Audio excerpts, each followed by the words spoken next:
കർത്താവിൻ്റെ അതിപരിശുദ്ധ നാമം വാഴ്ത്തപ്പെടുമാറാകട്ടെ. കടന്നു വന്നിരിക്കുന്ന എല്ലാ ദൈവ മക്കൾക്കും കർത്താവിൻ്റെ വയൽ പ്രദേശത്ത് അധ്വാനിച്ചുകൊണ്ടിരിക്കുന്ന ശ്രേഷ്ഠ ദൈവദാസന്മാർ, വേഗം വരുന്ന കർത്താവായ യേശു ക്രിസ്തുവിൻ്റെ നാമത്തിലുള്ള എൻ്റെ സ്നേഹ വന്ദനത്തെ അറിയിക്കുന്നു. സ്തോത്രം. ഒരു വിശുദ്ധ സഭായോഗം കൂടെ കൂടുവാൻ വലിയവനായ ദൈവം നമ്മുടെ ജീവിതത്തിൽ ഇടയാക്കിയല്ലോ. എത്രയോ അനർത്ഥങ്ങൾ, അപകടങ്ങൾ നടന്നുകൊണ്ടിരിക്കുന്ന നമ്മുടെ ചുറ്റുപാട്. ഇന്നലെ ഞാൻ ചെട്ടുളങ്ങരയായിരുന്നു എനിക്ക് പകല മീറ്റിംഗ്. ഞാൻ വണ്ടിയിൽ പോയി തിരിച്ചു വന്നു. റോഡിലൊക്കെ എന്തുമാത്രം അപകടങ്ങളാണ്, അനർത്ഥങ്ങളാണ് സംഭവിച്ചുകൊണ്ടിരിക്കുന്നത് കാണാനിടയായത്. എന്നാൽ അതിൻ്റെയൊക്കെ നടുവിൽ ദൈവം നമ്മെ കണ്ണിൻ്റെ കൃഷ്ണമണി പോലെ കാത്തു സൂക്ഷിച്ചു. അവൻ നമ്മെ പരിപാലിച്ച വിധങ്ങൾ എത്രയോ ശ്രേഷ്ഠമാ. സ്തോത്രം. ഈ 2025 പ്രാരംഭ ഞായറാഴ്ച ദൈവത്തെ ആരാധിപ്പാൻ വലിയവനായ ദൈവം നമ്മുടെ ജീവിതത്തിൽ സഹായിച്ചല്ലോ. ദൈവവചനത്തിലേക്ക് നമുക്ക് പ്രവേശിക്കാം. സംഖ്യാപുസ്തകം 10-ാം അധ്യായം 9-ാമത്തെ വാക്യം. സംഖ്യാപുസ്തകം 10-ാം അധ്യായം, നമ്പേഴ്സ് ചാപ്റ്റർ 10 വേഴ്സ് 9. നിങ്ങളുടെ ദേശത്ത് നിങ്ങളെ ഞെരുക്കുന്ന ശത്രുവിന്റെ നേരെ നിങ്ങൾ യുദ്ധത്തിന് പോകുമ്പോൾ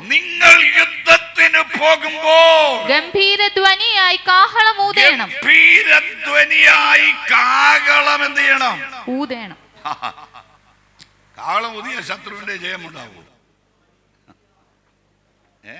നിങ്ങളെ ഞെരുക്കുന്ന ശത്രുവിന്റെ നേരെ ശ്രദ്ധിക്കണം. അങ്ങനെയെങ്കിൽ ദൈവജനത്തെ ഞെരുക്കുക എന്നുള്ളതാണ് ശത്രുവിന്റെ ലക്ഷ്യം. സാമ്പത്തികമായി ഞെരുക്കുക, ആരോഗ്യപരമായി ഞെരുക്കുക, സമാധാനം കൊടുക്കാതെ അസമാധാനത്വമിട്ട് ഞെരുക്കുക, പല രീതിയിൽ ഞെരുക്കുന്ന ശത്രുണ്ട്. എന്നാൽ ആ ശത്രുവിന്റെ മേൽ ജയമെടുക്കുവാൻ യുദ്ധത്തിന് പുറപ്പെടുന്ന ദൈവത്തിന്റെ മക്കൾ ഗംഭീര ധ്വനിയായി കാഹളം ഊതണം. എങ്ങനെ കാഹളം ഊതണം എന്ന് പറഞ്ഞിരിക്കുന്നേ? ഗംഭീര ധ്വനിയായി കാഹളം ഊതണം. അങ്ങനെ ചെയ്താൽ സംഭവിക്കുന്നത് അടുത്ത വാക്യം. എന്നാൽ നിങ്ങളുടെ ദൈവമായ ഇങ്ങനെ ചെയ്താൽ, എന്നാൽ നിങ്ങളുടെ ദൈവമായ യഹോവ നിങ്ങളെ ഓർക്കും, ശത്രുക്കളുടെ കയ്യിൽ നിന്ന് രക്ഷിക്കും. എത്ര പേർക്ക് ഒരു ഹല്ലേലൂയ പറയാൻ കഴിയും? പോരാ, ഗംഭീരധ്വനിയോടെ ആമേൻ ഹല്ലേലൂയ പറയാ. സ്തോത്രം. ദൈവജനത്തിന്റെ ആരാധനയിൽ ശക്തി ഉണ്ടായിരിക്കണം. സ്തോത്രം.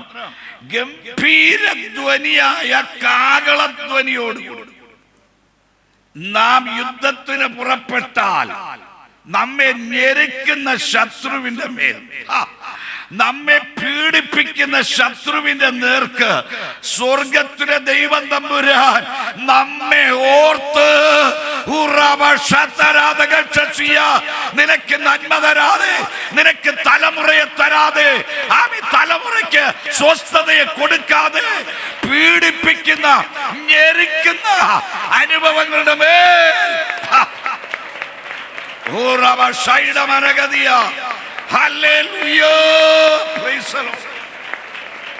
അപ്പൊ ഞെരുക്കുന്ന ശത്രുവുണ്ട്. ഞെരുക്കുന്ന ശത്രു. ജീവിതത്തിൽ പല വിധത്തിലുള്ള ഞെരുക്കങ്ങൾ നമുക്ക് കടന്നു വരാറുണ്ട്. ശത്രു കൊണ്ടിടും. ശത്രു ഒരുക്കുന്നതാ ഞെരുക്കങ്ങൾ. എത്ര ശ്രമിച്ചാലും പരീക്ഷ എഴുതി ജയിക്കാൻ ഒക്കെ, ഇന്നത്തെ സൺഡേ സ്കൂളിന്റെ പരീക്ഷയല്ല, എത്ര പഠിച്ച് പരിശ്രമിച്ചാലും പരീക്ഷയിൽ വേണ്ടുന്ന എക്സ്പെക്ട് ചെയ്യുന്ന മാർക്ക് സ്കോർ ചെയ്യാൻ കഴിയുന്നില്ല. ഞെരുക്കുന്ന അനുഭവം. ഒന്ന് കോൺസെൻട്രേറ്റ് ചെയ്യാൻ കഴിയുന്നില്ല. ഞെരുക്കുന്ന അനുഭവം. സ്വത്രം. എത്ര മരുന്ന് കഴിച്ചിട്ടും ഏതെല്ലാം ഡോക്ടേഴ്സിനെ സമീപിച്ചിട്ടും രോഗത്തിന് ശമനം വരുന്നില്ല. ഞെരുക്കുന്ന അനുഭവം. സ്വത്ര. തലമുറയ്ക്ക് വേണ്ടി പ്രാർത്ഥിച്ചിട്ട് തലമുറയെ അവരുടെ നന്മയെ തടയുന്ന ഞെരുക്കുന്ന ശത്രുവുണ്ട്. പക്ഷെ അതിന്റെ നടുവിൽ നാം ചെയ്യേണ്ട ഒരൊറ്റ കാര്യമേ ഉള്ളൂ.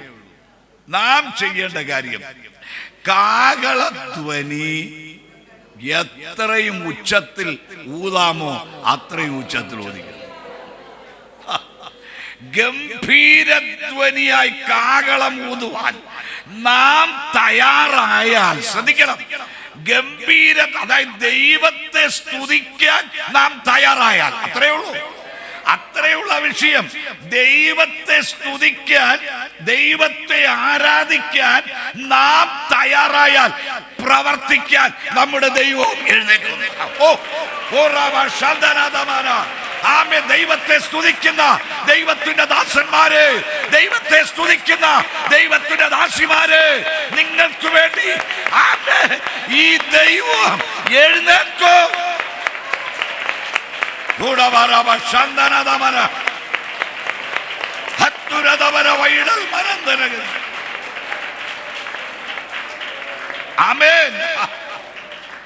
ദൈവത്തെ സ്തുതിക്കാൻ, ദൈവത്തെ ആരാധിക്കാൻ ഏൽപ്പിച്ചു കൊടുക്കുന്ന തന്റെ മക്കളെ ദൈവം ഓർക്കുന്നവന്. ചില സമയത്തൊക്കെ നമ്മൾ ദൈവത്തോട് പറഞ്ഞു പോയിട്ടുണ്ട്, ദൈവമേ നീ എന്നെ ഓർക്കുന്നില്ലേ, ഞാൻ നിനക്ക് വേണ്ടി ഓടിയത്, ഞാൻ നിനക്ക് വേണ്ടി ചെലവിട്ടത്, ഞാൻ നിനക്ക് വേണ്ടി അധ്വാനിച്ചത്, ദൈവമേ നീ ഓർക്കുന്നില്ലേ, നീ ഒന്ന് ഓർക്കണമേ. ഞാൻ ദൈവത്തോട് പറയുന്ന ഒരു കാര്യമാണ്, എന്റെ കുഞ്ഞുനാളിൽ ഞാൻ എന്റെ കർത്താവിന് വേണ്ടി ഇറങ്ങിത്തിരിച്ചതാണ്. എന്റെ ചെറുപ്രായത്തിൽ സുവിശേഷ വേലയ്ക്ക് വേണ്ടി ഇറങ്ങിയതാണ് ഞാൻ. എന്റെ വിവാഹത്തിന് വർഷങ്ങൾക്ക് മുമ്പ് 1973 സഭാ ചാർജിലേക്ക് എത്തി. ഞാൻ തന്നെ പോയി പ്രവർത്തിച്ചുണ്ടായ സഭ. ഞാൻ ദൈവത്തോട് പറയുന്ന ഒരു കാര്യമുണ്ട്, കർത്താവേ നിനക്ക് വേണ്ടി എന്റെ കുഞ്ഞുനാളിൽ ഞാൻ ഇറങ്ങി ഓടിത്തിരിച്ചത്. തിരുവനന്തപുരത്ത് മാർ ഹ്യൂമാനിറ്റീസ് കോളേജിൽ ഡിഗ്രിക്ക് പഠിച്ചുകൊണ്ടിരിക്കുമ്പോൾ, യൂണിവേഴ്സിറ്റി കോളേജിൽ പോസ്റ്റ് ഗ്രാജുവേഷന് പഠിച്ചുകൊണ്ടിരിക്കുമ്പോൾ, ഗവൺമെന്റ് ട്രെയിനിങ് കോളേജിൽ ബിഎഡിന് പഠിച്ചുകൊണ്ടിരിക്കുമ്പോൾ, എന്റെ കർത്താവിന്റെ വേലയ്ക്ക് വേദപുസ്തകവുമായി വിവിധ സ്ഥലങ്ങളിലേക്ക് ബന്ധപ്പെട്ട് ഓടി കർത്താവിന്റെ വേല ചെയ്ത വ്യക്തിയാണ്. അന്നൊരൊറ്റ സഭകളിൽ നിന്ന് ഞാൻ സ്തോത്രകാഴ്ചയാകട്ടെ ദശാംശമാകട്ടെ എടുത്തിട്ടില്ല. പകരം തിരുവനന്തപുരം പട്ടണത്തിലെ വീടുകൾ കയറി ഇറങ്ങി അവിടെയുള്ള കുഞ്ഞുങ്ങളെ ട്യൂഷൻ പഠിപ്പിച്ച്, അങ്ങനെ കിട്ടിയ ട്യൂഷൻ ഫീസ് കൊണ്ടാണ് ഞാൻ എൻ്റെ കർത്താവിന്റെ വേല ചെയ്തത്. ദൈവം ആർക്കും കടക്കാരനല്ല. ഞാൻ പ്രാർത്ഥിക്കുമ്പോൾ ദൈവത്തോട് പറയുന്ന ഒരു കാര്യമുണ്ട്, കർത്താവേ നീ എന്നെ ഓർത്തേ മതിയാവൂ, നീ എന്നെ ഓർത്തേ മതിയാവൂ. ഓർക്കാനുണ്ട്. പ്രിയ ദൈവമൈതലേ, ദൈവത്തെ സ്തുതിപ്പാൻ, ആരാധിപ്പാൻ, ആമേൻ, ഗംഭീരധ്വനിയായി കാഹളം ഊതുവാൻ നീ തയ്യാറായാൽ നിന്നെ ഓർക്കാൻ ഒരുവനുണ്ട്. ആമേൻ, നിന്നെ ഓർക്കുന്ന ഒരുവനുണ്ട്. ആമേൻ, നിന്റെ വിഷയത്തിന്റെ മേൽ പ്രവർത്തിക്കാൻ അവൻ നിന്നെ ഓർക്കും.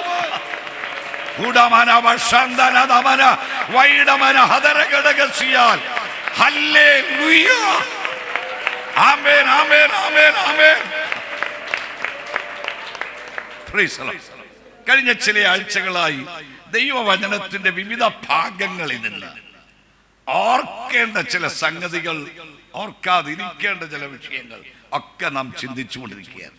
ഇന്ന് എബ്രായർക്കെഴുതിയ ലേഖനത്തിൽ നിന്ന് മാത്രം, ദ ബുക്ക് ഓഫ് ഹീബ്രൂസ്, എബ്രായർക്കെഴുതിയ ലേഖനത്തിൽ നിന്ന് മാത്രം ചില വിഷയങ്ങൾ നമുക്കൊന്ന് ചിന്തിക്കാം. സ്തോത്രം. 8-ാം അധ്യായം 12-ാമത്തെ വാക്യം. ഞാൻ അവരുടെ അകൃത്യങ്ങളെ കുറിച്ച് കരുണയുള്ളവനാകും. അടുത്തത്, അവരുടെ പാപങ്ങളെ ഇനി ഓർക്കുകയുമില്ല എന്ന് കർത്താവിന്റെ അരുളപ്പാട്. അവരുടെ പാപങ്ങളെ ഇനി എന്ത് ചെയ്യത്തില്ല? ഓർക്കത്തില്ലെന്ന്. ദൈവം ഓർക്കത്തില്ലെന്ന്. ഏത്? അവരുടെ പാപങ്ങൾ. ആരുടെ പാപങ്ങൾ? ദൈവസന്നിധിയിൽ ഏറ്റുപറഞ്ഞ് ക്രമീകരണം പ്രാപിച്ച് ശുദ്ധീകരണം പ്രാപിച്ച ദൈവജനത്തിന്റെ പാപങ്ങളെ ദൈവം എന്ത് ചെയ്യത്തില്ല? ഓർക്കത്തില്ലെന്ന് സ്വത്രം മനുഷ്യൻ പലപ്പോഴും ഓർത്തോണ്ടിരിക്കും. എങ്കിലും അന്നിങ്ങനെ ചെയ്തില്ലേ, അന്നിങ്ങനെ പ്രവർത്തിച്ചില്ലേ, മനുഷ്യൻ പലപ്പോഴും ഓർത്തോണ്ടിരിക്കും. പക്ഷേ ആമീൻ, ദൈവ പൈതലെ, ദൈവത്തിന്റെ ഏറ്റുപറഞ്ഞ ഉപേക്ഷിച്ച നിന്റെ പാപത്തെ ദൈവം തമ്പുരാൻ ഇനി ഓർക്കത്തില്ലെന്ന്. അവൻ തന്റെ ചങ്കിലെ ചോരയാണ് നമ്മുടെ എത്ര രക്താംബരം പോലെ കടും ചുവപ്പായിരുന്ന പാപത്തെയും ദൈവസ്ഥനിൽ നാം ഏറ്റുപറഞ്ഞപ്പോൾ അവൻ തന്റെ രക്തം കൊണ്ട് നമ്മെ കഴുകി വെടിപ്പാക്കി വെണ്മയുള്ളതാക്കി തീർത്തെങ്കിൽ അവൻ പിന്നെ അത് ഓർക്കുന്ന ദൈവമല്ലോ. എന്നാൽ നമ്മളാണ്, മനുഷ്യരാണ് അത് വിടാത്തത്. മനസ്സിൽ വെച്ചു, എങ്കിലും അന്ന് എന്നോട് ഇങ്ങനെ സംസാരിച്ചില്ലേ, അന്ന് എന്നോട് ഇങ്ങനെ പറഞ്ഞില്ലേ. ദൈവസന്നിധിയിൽ ഏറ്റുപറഞ്ഞ് ശുദ്ധീകരണം പ്രാപിച്ചതാ. ദൈവം അതൊക്കെ കഴുകിക്കളഞ്ഞതുമാ. എന്നാൽ മനുഷ്യന് പലപ്പോഴും അത് മറക്കാനൊക്കത്തില്ല. നോ, പ്രിയ ദൈവ പൈതലേ, നിന്റെ പാപത്തെ ഇനി ദൈവം ഓർക്കത്തില്ല കേട്ടോ. ഓർക്കുന്നവനല്ല, ഓർക്കത്തില്ല കേട്ടോ. അവൻ തന്റെ രക്തത്താൽ നമ്മെ കഴുകി ശുദ്ധീകരിച്ചതിനാൽ ഇനി ആ പാപത്തെ ദൈവം ഓർക്കത്തില്ല. പക്ഷെ ഒരു കാര്യം, നമ്മൾ പാപം ചെയ്യാതെ നമ്മെ തന്നെ സൂക്ഷിക്കണമെന്ന് മാത്രം. 10-ാം അധ്യായത്തിലേക്ക് വരാം. 10-ാം അധ്യായം 3-ാമത്തെ വാക്യം ഒന്ന് വായിച്ചേ. ഇപ്പോഴും ആണ്ടുതോറും അവയാൽ പാപങ്ങളുടെ പാപങ്ങളുടെ ഓർമ്മയുണ്ടാകുന്നു. എങ്ങനെയാ? യാഗം കഴിക്കുന്നതിനാൽ ആണ്ടുതോറും യാഗം കഴിക്കുന്നതിനാൽ പാപങ്ങളുടെ ഓർമ്മയുണ്ടാകും.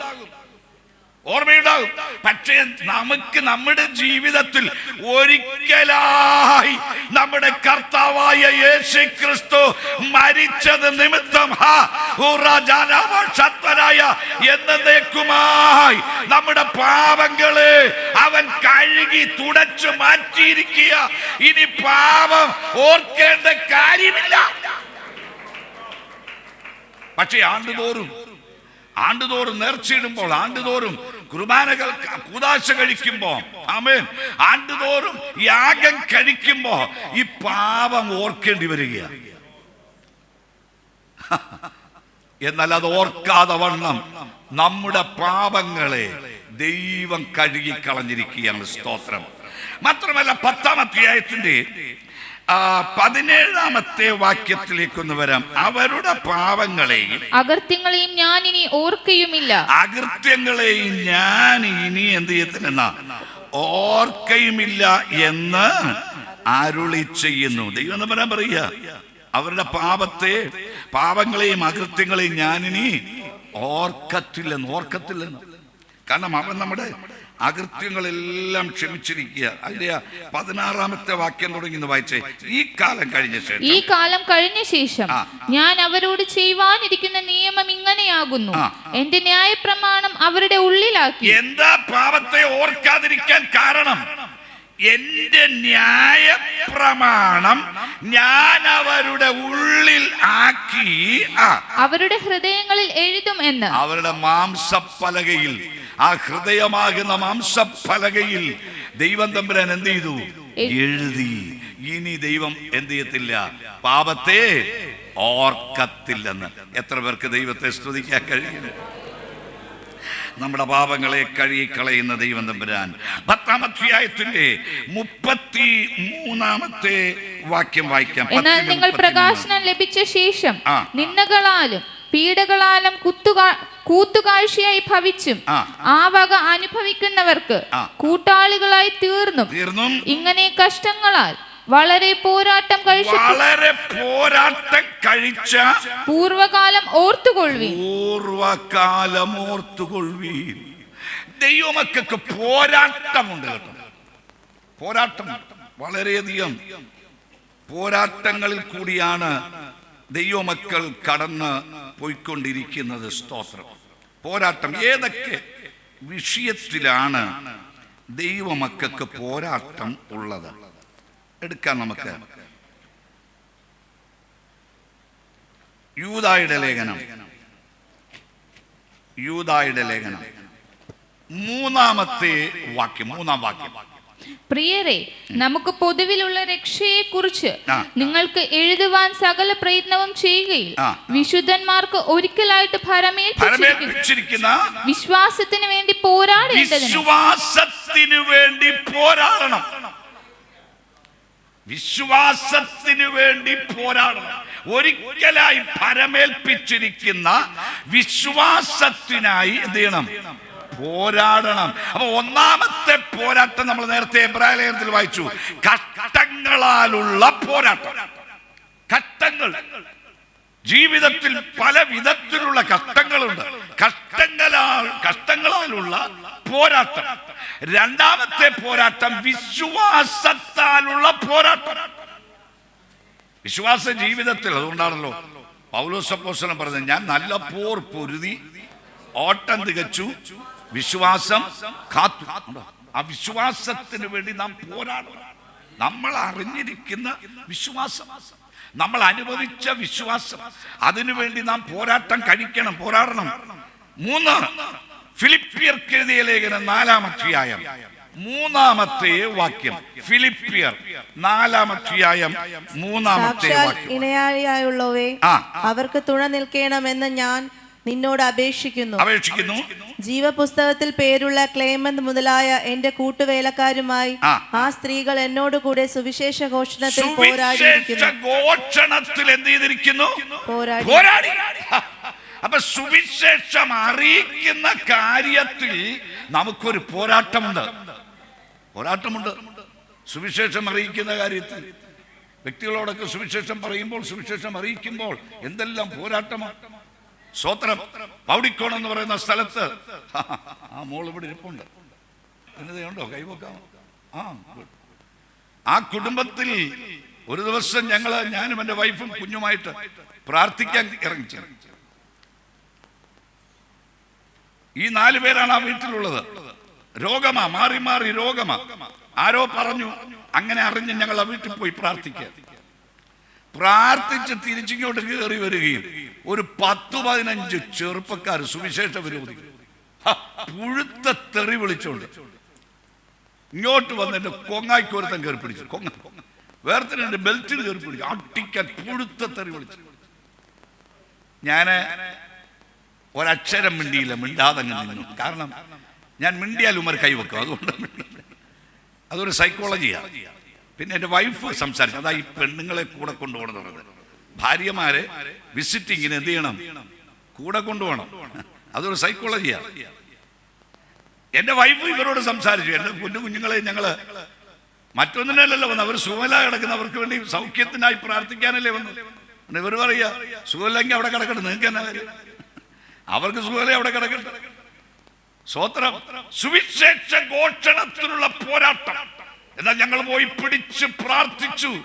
കൃപയാൽ ആ 4 പേരെയും സ്നാനപ്പെടുത്താൻ ദൈവം ഈ കൈകൾക്ക് ഭാഗ്യം തന്നു. സുവിശേഷ ഘോഷണത്തിനുള്ള പോരാട്ടം നമ്മൾ ഓരോരുത്തരും അത് ചെയ്ത് അനുഭവിക്കുന്നവരാണ്. ട്രാക്ട് കൊടുക്കുമ്പോൾ പോരാട്ടം.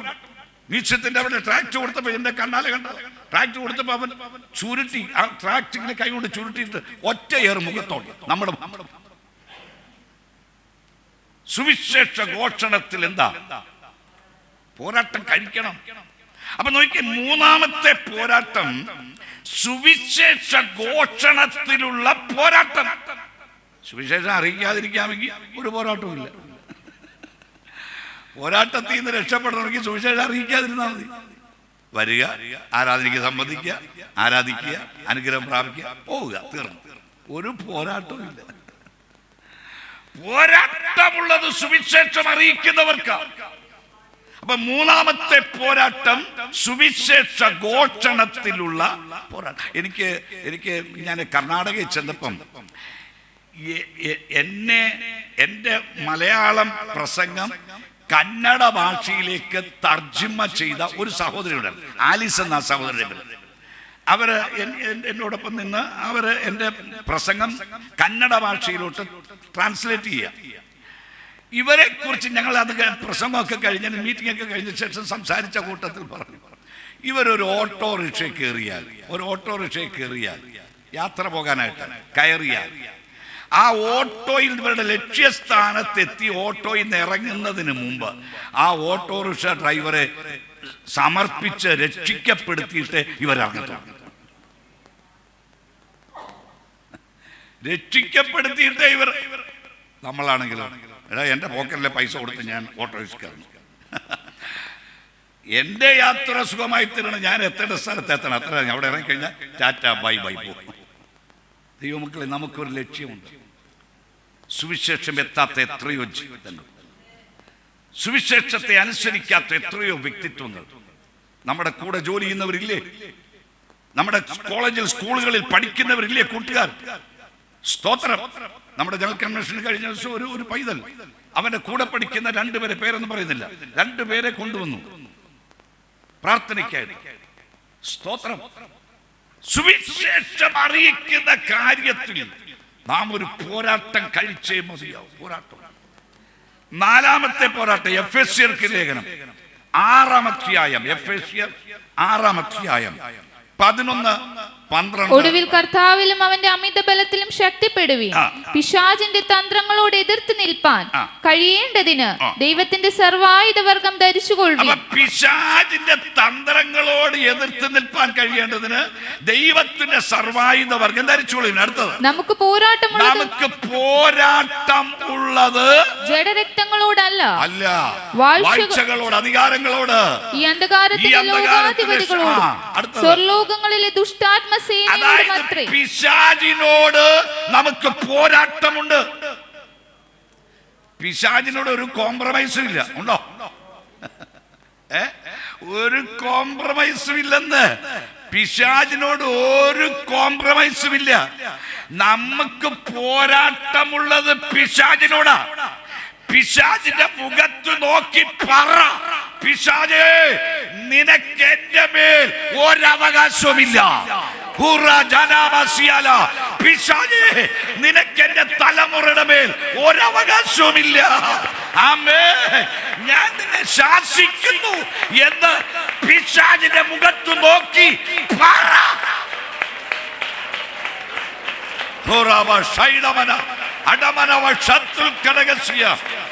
നോക്കിയേ, നമുക്ക് പോരാട്ടമുള്ളത് പിശാചിനോട്. അതുകൊണ്ടാണ് ദൈവജനം വന്നു കഴിഞ്ഞാൽ ഉടനെ യേശുവിന്റെ നാമത്തിൽ പിശാചിനെ ശാസിക്കും. യേശുവിന്റെ രക്തം ശുദ്ധീകരണം പ്രാപിച്ച് ശാസിക്കുക. പിശാചിനോട് പോരാട്ടം. പക്ഷെ ജീവിത വിശുദ്ധിയോടുകൂടി വേണം പിശാചിനോട് പോരാടാൻ. ഇല്ലാതെ പോയ ഒരു കൂട്ടരെ നമുക്കറിയാം, സ്കേവായുടെ പുത്രന്മാരെ. അവര് പിശാചിനെ ഇറക്കാൻ പോയി. യേശുവിന്റെ നാമമൊക്കെ പറഞ്ഞ് പിശാചിനെ ഇറക്കാനായിട്ട് ചെന്ന് ശാസിക്കുക. ഒടുവിൽ എങ്ങനെ പോയെന്ന് നമുക്കറിയാം, ഞാൻ വിശദീകരിക്കുന്നില്ല. അവിടുന്ന് ഓടിയ ഓട്ടം നമുക്കറിയാം എങ്ങനെ പോയെന്നുള്ളത്. ആ പിശാചുക്കൾ പറഞ്ഞതാ, ഞങ്ങൾക്ക് യേശുവിനെ അറിയാം, പൗലോസിനെയും അറിയാം, നിങ്ങളാരാ. അപ്പൊ ജീവിത വിശുദ്ധി ഇല്ലാതെ ഒന്നിനും കൈ കൊടുത്തേക്കരുത്. പിശാചിനോട് പോരാടണമെങ്കിൽ ജീവിത വിശുദ്ധി വേണം. ഞാൻ ഇന്നലെ പോയത് ചെട്ടികുളങ്ങര സഭയിലാണ്. ഒരിക്കൽ ഞാൻ അവിടെ ശുശ്രൂഷകനായിരുന്നു. പലവട്ടം ശുശ്രൂഷ, ഞാൻ ഇന്നലെ പോയി റെക്കോർഡൊക്കെ ഇങ്ങനെ നോക്കിയപ്പോൾ പല വർഷങ്ങൾ അവിടെ ശുശ്രൂഷകനായിരുന്നു. ഒരിക്കൽ അവിടെ ചെന്നപ്പോൾ ശുശ്രൂഷ ചെയ്യുന്ന സമയത്ത് ഭൂതം ബാധിച്ച ഒരു വ്യക്തിയെ കൊണ്ടുവന്നു. ഒടുവിൽ ഭൂതമൊക്കെ ഇളകിപ്പോയി. അപ്പൊ ഈ ഭൂതം ഇളകി പോകാതിരുന്ന സമയത്ത് ആ ആഴ്ചയിൽ ഗൾഫിൽ നിന്ന് വന്ന ഒരു സഹോദരനുണ്ട്. ഞാൻ ആദ്യമായിട്ട് കാണുന്നത്. എന്നാൽ ഞങ്ങൾ ചെന്ന് ദൈവദാസന്മാർ ചെന്ന് കൈവച്ചിട്ടൊന്നും ശാസിച്ചിട്ടൊന്നും ഭൂതം പോകുന്നില്ല. ഒടുവിൽ ഈ മനുഷ്യൻ ചെന്ന്, ഞങ്ങൾ പ്രാർത്ഥിച്ചുകൊണ്ടിരിക്കുക, കണ്ണടച്ച് പ്രാർത്ഥിക്കാന്ന് പറഞ്ഞു, പ്രാർത്ഥിച്ചുകൊണ്ടിരിക്കുക. ഈ മനുഷ്യൻ ചെന്ന ഭൂതം ബാധിച്ച വ്യക്തിയുടെ മേൽ കൈവച്ച് യേശുവിന്റെ നാമത്തിൽ ഒരു ശാസനം, ചക്ക വെട്ടിയിട്ടതുപോലെ ഒരു ശബ്ദം കേട്ടു. ഞങ്ങൾ കണ്ണു തുറന്ന് നോക്കിയപ്പം ഈ മനുഷ്യൻ, ഈ അച്ചായൻ അവിടെ താഴെ കിടക്കുക. ഭൂതം ബാധിച്ച വ്യക്തി അവിടെ ഇരിപ്പുണ്ട്, ഒരു കുഴപ്പമില്ലാതെ. പ്രാർത്ഥിക്കാൻ ചെന്ന് ഈ അച്ചായൻ താഴെ കിടക്കുക. പിന്നെ ഞങ്ങൾ ഭൂതം ബാധിച്ചിരുന്ന വ്യക്തിയെ മാറ്റി ഇരുത്തിയിട്ട് ഈ അച്ചായന് വേണ്ടി പ്രാർത്ഥിക്കണം. അദ്ദേഹം നോർമലൊക്കെ ആയി. ഇന്നലെ ചെന്നപ്പോഴും അദ്ദേഹത്തെ കണ്ടു കേട്ടോ. ഇപ്പം അവിടെ ചെന്നാൽ, ഞാൻ കഴിഞ്ഞ പ്രാവശ്യം ചെന്നപ്പോ കണ്ട കാഴ്ചയാണ്. കുറെ പേരുണ്ട് അവിടെ. ഇടയ്ക്ക് എവിടെയും ഒരു പിശാചിന്റെ ഇളക്കം കണ്ടാൽ ആരും ഇപ്പൊ അടുത്തു പോകത്തില്ല. എല്ലാവരും കുറച്ചേറെ ദൂരെ മാറിയുന്നോണ്ടാണ് ആരും ഇപ്പൊ അടുത്തു പോകത്തില്ല. ജീവിത വിശുദ്ധിയില്ലാതെ പിശാചിനോട് പോരാടരുത്. അവൻ നമ്മെ പാറ്റിക്കളയും, പാറ്റി പറപ്പിക്കും. ജീവിതത്തിൽ വിശുദ്ധിയോടുകൂടി വേണം പിശാചിനോട് പോരാടാൻ. സ്വത്രം 5-ാമത്തെ പോരാട്ടം എബ്രായർക്ക് ലേഖനം 12-ാം അധ്യായം 4-ാം വാക്യം. എബ്രായർ 12. പാപത്തോട് പോരാടുന്നതിൽ, പാപത്തോട് പോരാടണം. അത് പ്രാണത്യാഗത്തോളം എത്തേണ്ടി വന്നാലോ നമ്മൾ പോരാടണം. പാപത്തോട് പോരാടണം. പാപജീവിതം നമ്മിൽ കടന്നു പിടിക്കാൻ പാടില്ല. പോരാടണം. പലതും കണ്ടാൽ നമുക്ക് മോഹം തോന്നും, അതിലേക്ക് വശീകരണം തോന്നും. പക്ഷെ പാപത്തോട് എന്ത് ചെയ്യണം? പോരാടണം. പോരാട്ടം കഴിക്കണം. പാപം നമ്മുടെ ജീവിതത്തിൽ കടന്നുകൂടരുത്. ഭാര്യയെ ഉപേക്ഷിച്ച് വേറൊരു സ്ത്രീയുമായി ജീവിക്കല്ല്. ഭർത്താവിനെ ഉപേക്ഷിച്ച് വേറൊരു പുരുഷനുമായി ജീവിക്കല്ല്. സ്വത്രം. മറ്റു ഷാപ്പിലേക്ക് നീ കുടിക്കാൻ കയറി ചെല്ലല്ല്. അത് വേണ്ട, എന്നാ വീട്ടിൽ വാങ്ങിച്ചിട്ട് കുടിക്കാൻ പാടില്ല. മദ്യം കുടിക്കരുത്, പാപം. പുക വലിക്കരുത്, പാപം. സ്വത്രം. വെറിക്കൂത്തുകളിൽ അകപ്പെടരുത്, പാപം. അപ്പൊ പാപത്തോട് പോരാടുന്നതിൽ പ്രാണത്യാഗത്തോളം. 5-ാമത്തെ പോരാട്ടം പാപത്തോടുള്ള പോരാട്ടം. സമയം പോകല്ലോ, ഞാൻ പെട്ടെന്ന് നിർത്താം. 6-ാമത്തെ പോരാട്ടം റോമർ 15:31. റോമർ 15-ാം അധ്യായം 31-ാം വാക്യം. വിശുദ്ധന്മാർക്ക് പ്രസാദമായി തീരേണ്ടതിനും ഇങ്ങനെ ഞാൻ ദൈവ ഇഷ്ടത്താൽ സന്തോഷത്തോടെ നിങ്ങളുടെ അടുക്കൽ വന്ന് നിങ്ങളോടുകൂടെ മനം തണുക്കേണ്ടതിനും നിങ്ങൾ എനിക്ക് വേണ്ടി ദൈവത്തോടുള്ള പ്രാർത്ഥനയിൽ എന്നോടുകൂടെ പോരാടണം. അപ്പൊ പ്രാർത്ഥനയിലുള്ള പോരാട്ടം. പ്രിയ ദൈവമക്കളെ, നമ്മുടെ പ്രാർത്ഥനയിൽ ഒരു പോരാട്ടം നമ്മൾ കഴിക്കുക. സ്തോത്രം. നമ്മൾ ആത്മാവിൽ പ്രാർത്ഥിക്കുമ്പോൾ, അല്ലാതെ ബുദ്ധി കൊണ്ട് പ്രാർത്ഥിക്കുമ്പോൾ പിശാചുമായി നമ്മൾ പോരാടുകയാണ്. ആ വിഷയത്തിന്മേൽ, ഏതൊരു വിഷയത്തിന്മേൽ നാം പ്രാർത്ഥിക്കുന്നുവോ ആ വിഷയത്തിന്മേൽ നാം പ്രാർത്ഥനയിൽ പോരാടുകയാണ്. സ്തോത്രം. അപ്പൊ പ്രാർത്ഥനയിലുള്ള പോരാട്ടം. പ്രാർത്ഥനയിൽ പോരാടണം, പോരാടി പ്രാർത്ഥിക്കണം. 7-ാമത്തെ പോരാട്ടം കൊലോസ്യർ 2:1. നിങ്ങൾക്കും ലവ്യൂദിക്കയിലുള്ളവർക്കും ജഡത്തിൽ എന്റെ മുഖം കണ്ടിട്ടില്ലാത്ത എല്ലാവർക്കും വേണ്ടി അവർ ക്രിസ്തു എന്ന ദൈവമർമ്മത്തിന്റെ പരിജ്ഞാനവും വിവേകപൂർണതയുടെ സമ്പത്തും പ്രാപിപ്പാൻ തക്കവണ്ണം സ്നേഹത്തിൽ ഏകീഭവിച്ചിട്ട് ഹൃദയങ്ങൾക്ക് ആശ്വാസം ലഭിക്കണമെന്ന് വെച്ച് ഞാൻ എത്ര വലിയ പോരാട്ടം കഴിക്കുന്നു. ഏതിലാ?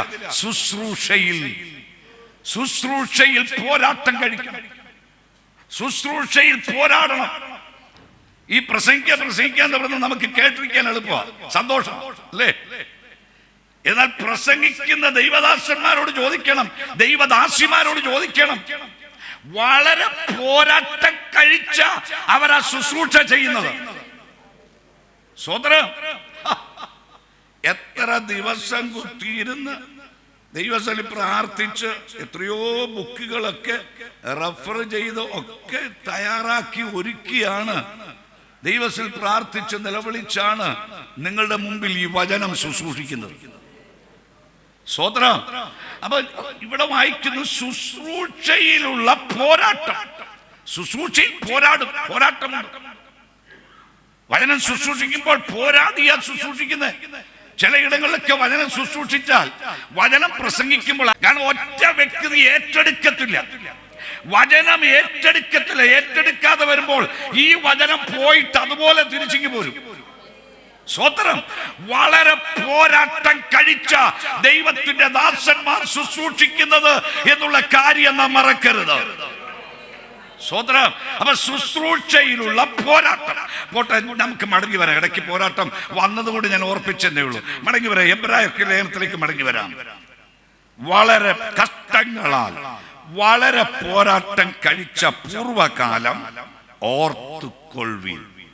11-ാം അധ്യായം 15-ാമത്തെ വാക്യം. അവർ വിട്ടുപോന്നതിനെ ഓർത്തു എങ്കിൽ, അവർ വിട്ടുപോന്നതിനെ ഓർത്തു എങ്കിൽ മടങ്ങിപ്പോകുവാൻ ഇടയുണ്ടായിരുന്നുവല്ലോ. ശ്രദ്ധിക്കണം, വിട്ടുപോകുന്നതിന് എന്ത് ചെയ്യരുത്? ഓർക്കണം. കഴിഞ്ഞ നാളുകൾ മദ്യഷാപ്പിൽ കയറി ഇറങ്ങി ആ അനുഭവങ്ങൾ, അതൊന്നും എന്ത് ചെയ്യരുത്? ഓർത്താൽ തിരിച്ചു പോകാൻ തോന്നും. ഓർക്കരുത്. വിട്ടുപോകുന്നതിനെ എന്ത് ചെയ്യാൻ പാടില്ല? ഓർക്കരുത്. ഓർത്താൽ മടങ്ങിപ്പോകാൻ ഇടവരും. അപ്പൊ നമ്മൾ ഉപേക്ഷിച്ചതിനെ തിരിച്ചു നോക്കരുത്. ഉപേക്ഷിച്ചതിലേക്ക് തിരിഞ്ഞു നോക്കുന്ന ജന്തു നമുക്കെല്ലാവർക്കും അറിയാം, അല്ലേ? ഛർദിച്ചതിലേക്ക് തിരിഞ്ഞു നോക്കുന്ന മൃഗം. ശ്രദ്ധിച്ച്, നമ്മൾ വിട്ടുപോകുന്നത് അങ്ങനെ തന്നെ ആയിരിക്കണം. പിന്നെ അതിലേക്ക് തിരിഞ്ഞ് പോകരുത്. വിട്ടുപോകുന്നതിനെ ഓർക്കരുത്. ഓർത്താൽ മടങ്ങിപ്പോകാൻ ഇടവന്നേക്കും. 11-ാം അധ്യായം തന്നെ 22-ാമത്തെ. വിശ്വാസത്താൽ യോസേഫ് താൻ മരിപ്പാറായപ്പോൾ ഇസ്രായേൽ മക്കളുടെ പുറപ്പാടിന്റെ കാര്യം ഓർപ്പിച്ചു. യോസേഫ് താൻ മരിപ്പാറായപ്പോൾ ഇസ്രായേൽ മക്കളോട് പറഞ്ഞു, ഒരു പുറപ്പാടുണ്ട്. അത് ഇവൻ ഓർപ്പിക്കുകയാണ്. തലമുറയെ ഓർപ്പിക്കുക. ഇസ്രായേൽ ജനത്തെ അവൻ ഓർപ്പിക്കുകയാ. നിങ്ങൾ ഇവിടെ നിത്യം വസിക്കാൻ വന്നവരല്ല. ഇവിടെ നമ്മൾ അന്യരും പരദേശികളുമാ. നമ്മുടെ പാർപ്പിടമോ എവിടാ? സ്വർഗത്തിൽ. സ്വത്രം. ഇവിടെ നമ്മൾ അന്യരും പരദേശികളുമാ. ഒരു യാത്ര നമുക്കുണ്ട്, ഒരു പുറപ്പാട് നമുക്കുണ്ട്. യോസേഫ് തന്റെ മരണസമയത്ത് പ്രസ്താവിച്ച ഒരു പ്രസ്താവന ഉൽപ്പത്തി പുസ്തകം എടുക്കണ്ട, 50-ാം അധ്യായത്തിലുണ്ട്. യോസേഫ് പറഞ്ഞതാ, ഞാനിതാ മരിക്കുന്നു, എന്നാൽ ദൈവം നിങ്ങളെ സന്ദർശിക്കും. ദൈവം നിങ്ങളെ എന്ത് ചെയ്യും? സന്ദർശിക്കും. അന്നാളിൽ എന്റെ അസ്ഥിയും കൂടെ ഇവിടെ നിന്ന് എടുത്തുകൊണ്ട് പോകണം. യോസേഫ് ആ സന്ദർശനത്തിന് വേണ്ടി കാത്തിരുന്നു. പക്ഷെ നടന്നില്ല, സംഭവിച്ചില്ല. പക്ഷെ അവനൊരു വിശ്വാസം, ദൈവം സന്ദർശിക്കും, യാതൊരു സംശയവുമില്ല, അല്ലേ? ബേഥാനിയിലെ മാർത്തയുടെയും മറിയയുടെയും ലാസറിന്റെ ഭവനം ഒന്ന് ഓർത്ത് നോക്കിയേ. ലാസർ ദീനമായി കിടന്നു. മാർത്തയും മറിയയും യേശുവിനെ അറിയിച്ചു, ഗുരു, നീ സ്നേഹിതനായ ലാസർ, ഞങ്ങളുടെ സഹോദരനായ ലാസർ ദീനമായി കിടക്കുന്നു, അവിടുന്ന് വന്നാലും. പക്ഷെ യേശു വന്നില്ല. ഇവർക്ക് യേശുവിനോട് കയ്പ് തോന്നിക്കാണും, നീരസം തോന്നിക്കാണും, വിദ്വേഷം തോന്നിക്കാണും. അയ്യോ, ഇത്രയും നാൾ ഞങ്ങൾ അവനെ സ്നേഹിച്ചത് വെറുതെയായിരുന്നു. ഇല്ലില്ല, അവൻ വരും കേട്ടോ. ലാസർ മരിച്ചടക്കം ചെയ്ത് 4 ദിവസമായി കഴിഞ്ഞപ്പോൾ നമ്മുടെ യേശു വന്നെന്ന് അവൻ വരും. ദൈവത്തിന്റെ വൈതലേ, അവന്റെ വരവിനെ ബന്ധപ്പെടുത്തി കാത്തിരിക്കുന്ന പ്രിയ സഹോദര സഹോദരി, പ്രിയ കുഞ്ഞേ, അവൻ വരൂ.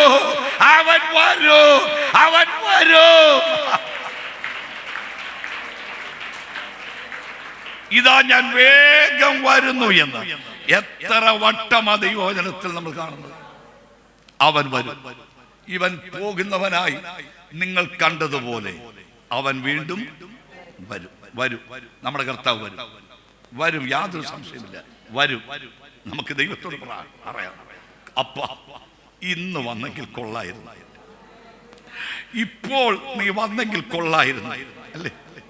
ഈ കഷ്ടത നിറഞ്ഞ ലോകത്തിൽ നിന്ന്, ഈ ക്ലേശം നിറഞ്ഞ ലോകത്തിൽ നിന്ന് നാം പ്രിയം വെച്ചിരിക്കുന്ന നമ്മുടെ കർത്താവിന്റെ അടുക്കിലേക്ക് നമുക്ക് അവരോട് പറയാം, കർത്താവേ നീ വേഗം വരണമെന്ന് പറയാം. ഇവിടെ വായിക്കുന്നു, ആമേൻ, സ്തോത്രം. അതിൻ്റെ യോസേഫ് 11:22 വിശ്വാസത്താൽ യോസേഫ് താൻ മരിപ്പാറായപ്പോൾ ഇസ്രായേൽ മക്കളുടെ പുറപ്പാടിൻ്റെ കാര്യം ഓർപ്പിച്ചു. നിങ്ങൾക്ക് ഇവിടെ നിന്നൊരു പുറപ്പാടുണ്ട്. കാഹളം ധ്വനിക്കും, ക്രിസ്തുവിൽ മരിച്ചവർ ഉയർത്തെഴുന്നേൽക്കും, ജീവനോടെ ശേഷിക്കുന്ന നാം. ഒരു പുറപ്പാടുണ്ട്, ഇവിടെ നിന്നൊരു പുറപ്പാടുണ്ട്. ഈ മരണ വീട്ടിലൊക്കെ പറയുന്ന കാര്യമാണെങ്കിലും നിങ്ങളോട് ഒന്ന് പറഞ്ഞോട്ട്, മരണ വീടല്ല എങ്കിലും പറഞ്ഞോട്ടെ. കർത്താവ് തൻ ഗംഭീരനാദത്തോടും പ്രധാന ദൂതന്റെ ശബ്ദത്തോടും ദൈവത്തിന്റെ കാഹളം. അപ്പൊ 3 സംഭവങ്ങൾ അല്ലേ? 3 സംഭവങ്ങൾ മധ്യാകാശത്ത് നടക്കുന്ന. ഏതൊക്കെയാ 3 സംഭവങ്ങൾ? 1 ഗംഭീര നാദം, 2 പ്രധാന ദൂതന്റെ ശബ്ദം, 3 കാഹളധ്വനി. ഈ 3 സംഭവങ്ങൾ മധ്യാകാശത്ത് നടക്കുമ്പോൾ താഴെ ഭൂമിയിൽ 3 സംഭവങ്ങൾ നടക്കും. ശ്രദ്ധിക്കണം, മധ്യാകാശത്ത് ഈ 3 സംഭവങ്ങൾ നടക്കുമ്പോൾ ഏതൊക്കെയാ 3 സംഭവങ്ങൾ? 1 ഗംഭീരനാദം, 2 പ്രധാന ദൂതന്റെ ശബ്ദം, 3 ദൈവത്തിന്റെ കാഹള ശബ്ദം. ഈ 3 ശബ്ദങ്ങൾ, 3 സംഭവങ്ങൾ മധ്യാകാശത്ത് നടക്കുമ്പോൾ താഴെ ഭൂമിയിൽ 3 സംഭവങ്ങൾ നടക്കും. 1 ക്രിസ്തുവിൽ മരിച്ചവർ മുമ്പേ. ഈ ഗംഭീരനാദം കേൾക്കുമ്പോൾ ക്രിസ്തുവിൽ മരിച്ചവർ മുമ്പേ ഉയർത്തെഴുന്നേറ്റ് വരും. നമുക്കറിയാം, ലാസറിന്റെ കല്ലറ ഒത്തിരി എനിക്ക് പറയാനായിട്ട് ഇങ്ങനെ മനസ്സിൽ പ്രേരണ വരുന്നെങ്കിലും സമയം ചുരുക്കം കൊണ്ട് ഞാൻ അത് പെട്ടെന്ന് നിർത്താം. ഈ ലാസറിന്റെ കല്ലറയ്ക്കൽ വന്ന യേശു തമ്പുരാൻ, ലാസറെ ഇങ്ങ് വാണ്, അങ്ങനെ അന്ന് വിളിച്ചേ,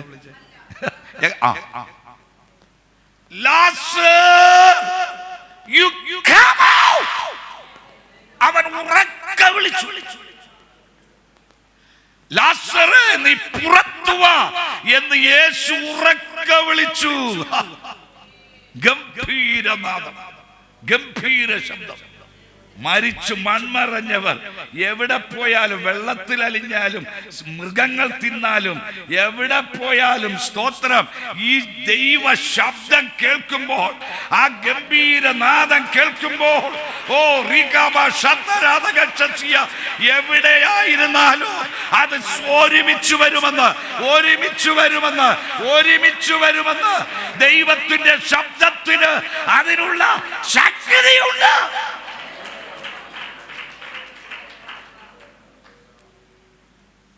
കർത്താവ് താൻ ഗംഭീരനാദം, ആ ഗംഭീരനാദം മുഴക്കുമ്പോൾ ക്രിസ്തുവിൽ മരിച്ചവർ ഉയർത്തെഴുന്നേറ്റ് വരും കേട്ടോ. 2 പ്രധാന ദൂതന്റെ ശബ്ദം മുഴങ്ങുമ്പോൾ, ദൂതന്റെ ശബ്ദം, പ്രധാന ദൂതന്റെ ശബ്ദം മുഴക്കുമ്പോൾ ജീവനോടായിരിക്കുന്ന നാം, ദൂതന്റെ ശബ്ദം കേട്ട് കേട്ട് കേട്ട് നിൽക്കുന്ന നാം, ഈ പ്രധാന ദൂതന്റെ ശബ്ദം കേൾക്കുമ്പോൾ നാം രൂപാന്തരം പ്രാപിക്കും. നമ്മുടെ ഈ മർത്യ ശരീരം അമർത്യമായ ശരീരത്തെ പ്രാപിക്കും. ഈ ദ്രവത്വമുള്ളത് അദ്രവത്വമായ ശരീരത്തെ പ്രാപിക്കും. ആമേൻ. ഈ ബലഹീനമായത് മഹത്വത്തിന്റെ ശരീരത്തെ പ്രാപിക്കും. ഹല്ലേലൂയ, സ്തോത്രം.